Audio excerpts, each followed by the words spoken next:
Hello everyone. आज हम unit third के टॉपिक मेंटल हाइजीन के बारे में बात करेंगे। मानसिक स्वच्छता जिसे कहा जाता है, हम इसके बारे में पढ़ेंगे। इसके मीनिंग, इसका क्या कंसेप्ट है, इसके क्या फंक्शंस है, क्या इसके ऑब्जेक्टिव्स है, इसके बारे में डिस्कस करेंगे। सबसे पहले हम बात करते हैं मानसिक स्वच्छता क्या है। मानसिक स्वच्छता एक विज्ञान है जो मानसिक स्वास्थ्य प्राप्त करने के लिए और समाज में मानसिक बीमारी को रोकने की प्रक्रिया से संबंधित है। अर्थात जो मेंटल हाइजीन है, ये एक अच्छी मेंटल हेल्थ को अचीव करने का एक साइंस है या एक पार्ट है। यह जीवन भर चलने वाली प्रक्रिया होती है जो बचपन से ही शुरू हो जाती है। अर्थात बच्चे को बचपन से ही ये अच्छी चीज़ें सिखाई जाती है। उसकी जो मेंटालिटी होती है, जो उसकी मेंटल हेल्थ होती है, उसको पॉजिटिव वे में उसको डेवलप किया जाता है और एक व्यक्ति की मृत्यु तक ये जारी रहता है। अर्थात व्यक्ति बचपन से लेकर के मरने तक अपने मेंटल स्वास्थ्य पर काम करता रहता है। ये बचपन से बुढ़ापे तक के जीवन के वाक्यांशों को शामिल करती है। मानसिक रूप से वही व्यक्ति स्वस्थ होता है जिसका पास संतुलित व्यक्तित्व होता है, अर्थात जिसकी बैलेंस्ड पर्सनालिटी होती है, वही व्यक्ति मेंटल रूप से हेल्दी होता है, जो विद्वता और विसंगतियों से मुक्त होता है, अर्थात जिसकी कोई गलत संगत या गलत आदतें ना हो, भावनात्मक और तंत्रिका तनाव, कलह, संघर्ष होता है। एक अच्छी तरह से समायोजित व्यक्ति अपनी क्षमताओं के साथ साथ अपनी सीमाओं को भी स्वीकार करता है। मीन्स उसे पता होता है कि उसके लिमिट्स क्या क्या है और उसकी कैपेसिटी क्या क्या है। अब हम बात करेंगे इसके कंसेप्ट के बारे में कि इसकी अवधारणा क्या है। मानसिक स्वच्छता एक विज्ञान है जो मानसिक स्वास्थ्य प्राप्त करने और समाज में मानसिक स्वास्थ्य को संरक्षित करने की प्रक्रिया से संबंधित है। मानसिक स्वास्थ्य शब्द मानसिक स्वच्छता के साथ निकटता से संबंधित है, क्योंकि मानसिक स्वच्छता का मुख्य उद्देश्य मानसिक स्वास्थ्य प्राप्त करना है। अर्थात जो हम मेंटल हाइजीन की बात करते हैं वो डायरेक्टली रिलेटेड होता है मेंटल हेल्थ से। अगर जिस व्यक्ति की मेंटल हेल्थ अच्छी है वो मेंटल हाइजीनिक है, लेकिन अगर उसका मेंटल हेल्थ ही अगर किसी व्यक्ति की अच्छी नहीं तो हम उसे नहीं कह सकते कि मानसिक स्वच्छता नहीं है उसमें। दूसरे शब्दों में मानसिक स्वच्छता मानसिक स्वास्थ्य का एक साधन है, इसलिए हम कह सकते हैं कि मानसिक स्वच्छता साधन है और मानसिक स्वास्थ्य इसका अंत है। इसकी कुछ परिभाषाएं हैं जिसके बारे में हम बात करेंगे।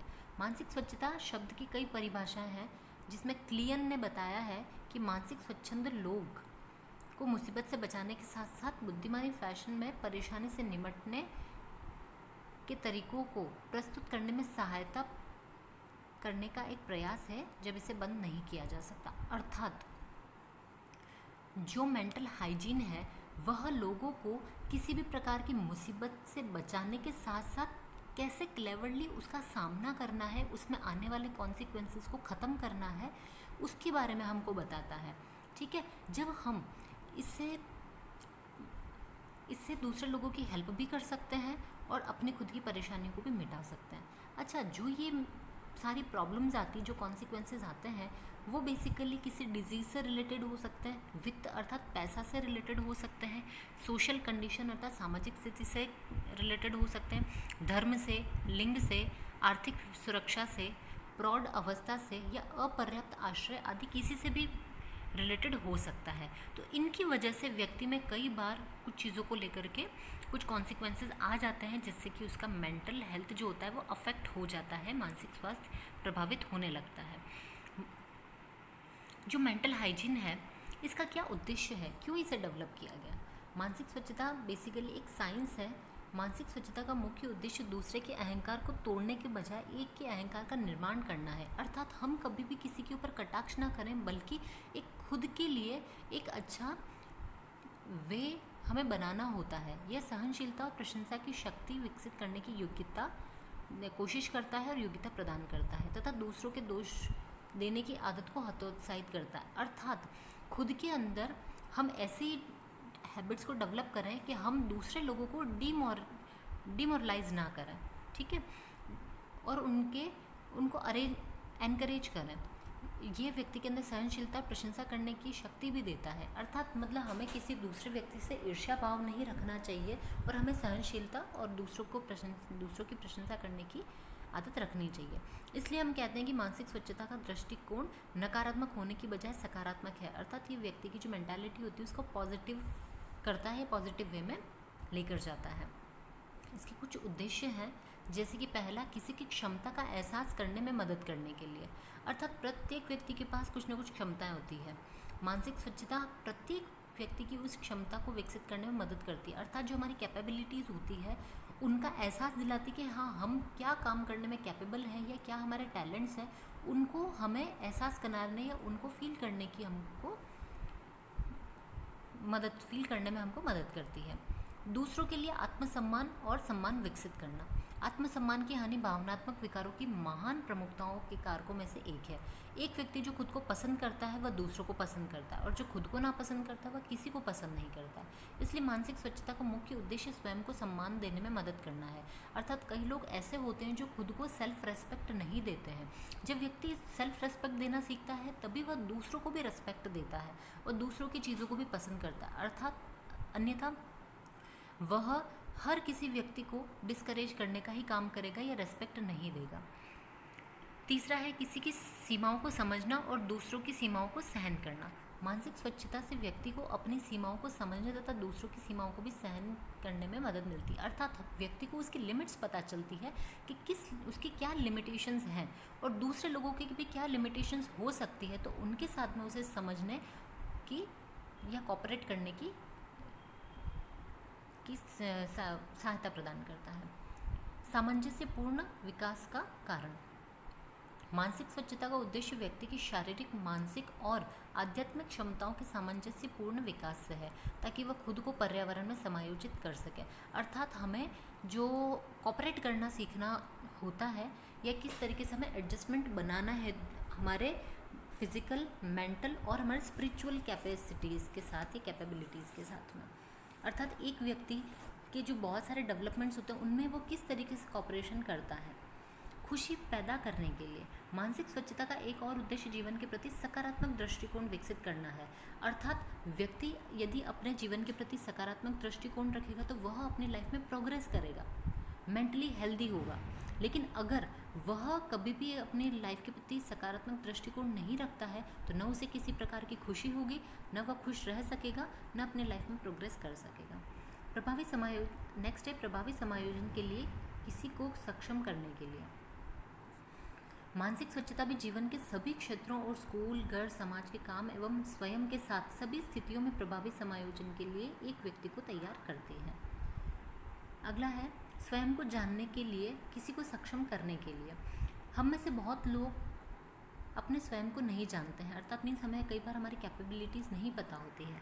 हम अपनी क्षमताओं, कमजोरियों, सीमाओं आदि के बारे में बिल्कुल जागरूक नहीं होते हैं, जिसके लिए कई व्यक्ति विभिन्न प्रकार के भ्रम से ग्रसित हैं। और मानसिक स्वच्छता व्यक्ति को स्वयं को जानने में मदद करती है, अर्थात सेल्फ एनालिसिस करने में मदद करती है। हम खुद के बारे में जान सकते हैं कि क्या हमारी वीकनेसेस हैं, क्या हमारे पॉजिटिव पॉइंट्स हैं, क्या हमारी कैपेसिटीज़ हैं और क्या हमारी लिमिटेशंस हैं, इसके बारे में हमें बताती है। मानसिक स्वच्छता के कार्य, अर्थात इसके क्या क्या फंक्शंस हैं, हम अब इसे डिस्कस करेंगे। मानसिक स्वच्छता एक हाल ही में विकसित विज्ञान है जिसके कार्यों को अभी तक हमारे देश में स्पष्ट रूप से परिभाषित नहीं और चित्रित किया गया, अर्थात हमारे इंडिया में इसका ट्रेंड अभी काफ़ी कम है। हालांकि मानसिक स्वच्छता पर साहित्य में मानसिक स्वच्छंदता द्वारा निम्नलिखित 4 कार्य दिए गए हैं। पहला है प्रशिक्षण। प्रशिक्षण मीन्स ट्रेनिंग। मानसिक स्वच्छता का पहला कार्य मानसिक स्वास्थ्य कर्मियों को प्रशिक्षित करना है, अर्थात जो लोग इसके साथ जुड़े हुए होते हैं उन्हें ट्रेनिंग दी जाती है, जो लोगों की मनोवैज्ञानिक समस्याओं को समझ सकते हैं और उनकी आवश्यकताओं को पूरा करने में मदद कर सकते हैं। अर्थात ऐसे लोगों की टीम जो पहले से ही इस चीज़ के लिए ट्रेंड है कि कैसे हमें दूसरे लोगों की साइकोलॉजिकली हमें उनकी प्रॉब्लम्स को एनालाइज करना है या मेंटल प्रॉब्लम्स को एनालाइज करना है और फिर हम उनकी कैसे हेल्प कर सकते हैं या कैसे उनकी आवश्यकताओं, नीड्स को फुलफिल कर सकते हैं। अगला है रोकथाम। मानसिक स्वच्छता का दूसरा महत्वपूर्ण कार्य ऐसे कार्यक्रमों को विकसित करके मानसिक समस्याओं को रोकना है जो जनसंख्या में मानसिक विकारों की जांच और कम कर सकते हैं। अर्थात लोग कई बार इन मानसिक समस्याओं से इतना ग्रसित हो जाते हैं कि वह अपनी लाइफ की जो पर्सपेक्टिव्स होते हैं, जो लाइफ के एम्स होते हैं, जो उनकी कैपेसिटीज़ होती है, कैपेबिलिटीज़ होती है, उन सब को भूल जाते हैं, उनके ऊपर कार्य नहीं कर पाते हैं।